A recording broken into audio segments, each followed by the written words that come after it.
so much for clicking on this review. The fact that you are willing to sacrifice a few minutes out of your day to consume my content really does mean the world to me. For those of you that are unaware, I review everything that gets released on Netflix. So if you're ever curious about whether the new movie, series or show is any good, come to my channel and I will let you know. And today we're going to be talking about Chosen. And what can I say about this series exactly? I've written down my notes and there were only 3 major points that stood out to me. The fact that I just watched an entire series and only 3 points stood out to me is a little bit concerning. But ultimately, in regards to the story, we're busy sitting in a very little, average, mediocre town. That's the only way to describe this town. Like, even the residents of this town are busy talking about how incredibly mediocre and average it is. However, there was one thing that stood out about this town, and that is that a meteorite hit it and left a gigantic crater. And it's become a kind of tourist destination. And that is pretty much the sole reason the town has survived. And ultimately, we follow a group of kids who actually don't think that this meteorite was a meteorite, but rather a spaceship. It's about them trying to get down into this mystery, figure it out, and figure out what the truth is. And in many ways, I feel like this is your stereotypical Netflix series. It doesn't get any more stereotypically Netflix than this. Especially when you think about the very early days of Netflix, like the very first few shows that they started streaming that were Netflix originals, this feels very much in the same vein to those. But you know what? Let me jump right into my points, the points that I actually was able to write down when watching the series. And number 1 was the decent effects. So to be 100% honest, as much as I've been already, bashing this show for thinking that it's just completely mediocre, the visual effects in the series actually really did hold up, which is really, really nice because I remember even just a few short years ago, television series really didn't get the love and care that bigger budget films did in regards to their visual effects and special effects. So it's really nice to know that even smaller budget productions like this can get visual effects that are worthy of being seen on any screen.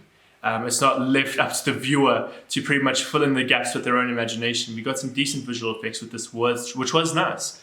But then at the same time, on the very, very flip side, we have the acting. Now, I think the actors did a great job. I think they're let down by the script. And if you're English native speaking like I am, then you're probably going to watch it in the dub. And the dubbing for this series was dreadful. My word. Very often in my reviews, I'm busy talking about the dubbing because, there's always that dub versus sub fight.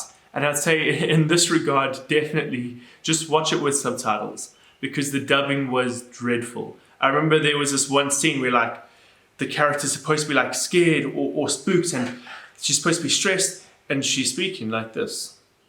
That was emotional. And I'm just like, that was dreadful, that was dreadful. But they really aren't helped by the script, the actors.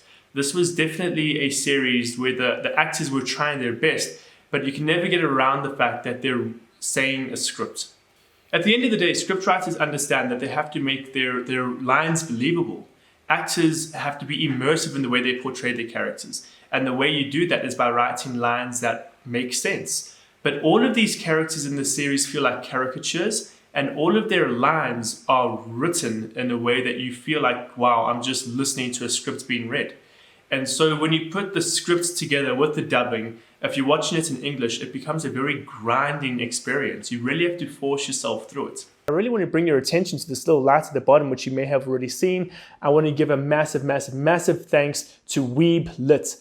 Guys, seriously, jump across the Instagram accounts. You guys are going to see some incredibly awesome lights there for sale. But yes, guys, let me tell you a little bit more about Weeblit. Ultimately, this is an opportunity for you anime fans out there to get your favorite heroes and characters immortalized in your own lamp.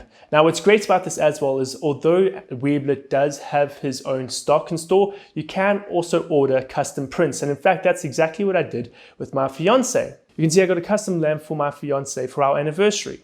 So guys, honestly, I would highly recommend you check out Weeblit. His stuff is absolutely amazing. If you're a fan of anime, you are going to love his stuff. And honestly, if you're a fan of anything, send through a custom request because honestly, the service is great. The products are fantastic. And honestly, you can get whatever you want. So seriously, check it out. So yes, I've been really hard on the audio side of things, and I am aware of that. But one thing that also really stood out to me was the lead character, the protagonist. She was incredibly unlikable. And that's where I think the biggest issue with this series lies. It's the amount of actual believable and immersive characters that you want to invest your time into. There's very, very few of them. There's very few characters where I'd want to go, yes, I want to watch more of this character. And if for the purposes you're watching a show, if it's for entertainment value, you're not going to get that because these characters are rather annoying. If it's for escapism, I don't understand why you would choose this series, because there's a lot more series that have much more of an escapist fantasy element to it that's a lot more engaging and exciting.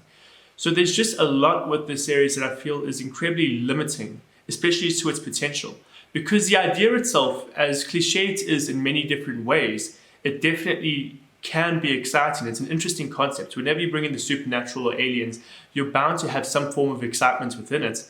And I just really didn't experience that with this series. So guys, I know I've sounded very negative in this review. And I think the big takeaway I have for this review is it's average. Okay, it's definitely not bad. But in regards to everything that's out there on not just Netflix, but other streaming platforms, or even movies at the cinema now that they've reopened because of COVID, this is just something that I found incredibly average in regards to my enjoyment and the information and the entertainment I got out of it. So yeah, guys, I'm definitely not suggesting that I'm definitely not saying don't watch this, but I'm also saying if you're going to watch it, be prepared for something average. But yeah, guys, thank you so much for watching. You guys are the best. You are awesome. I hope you guys enjoy the rest of your day. Subscribe to my channel if you haven't yet, and I hope to see you again in another review. And I just have to say, what the heck? I'm trying a new shampoo out and I'm really not enjoying it.